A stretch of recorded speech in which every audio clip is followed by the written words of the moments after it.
బ్రతకడం గొప్ప కాదు, బాగా జ్ఞాపకం పెట్టుకోండి, చచ్చిపోవడం గొప్ప. ఎందుకో తెలుసా?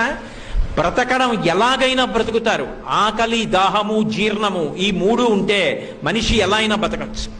వేళపట్టున ఆకలేసి కుడితి తాగినా జీర్ణం అయిపోతే, ఆవు తింటున్న మినప్పొట్టు తినేసిన జీర్ణం అయిపోతే ఇబ్బంది లేదు. దాహం వేసి ఏది తాగినా జీర్ణం అయిపోతే ఇబ్బంది లేదు, బతికేయచ్చు. చచ్చిపోవడం అంత తేలిక కాదు. మంచాన పడి తన మలమూత్రములను తాను విసర్జించలేకపోతే వాడు రోజు రోజు క్షణం క్షణం చచ్చిపోయినట్టే.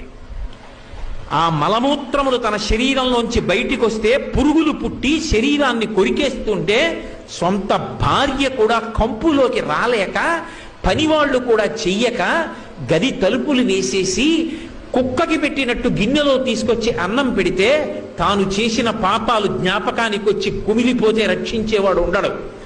అనాయాసంగా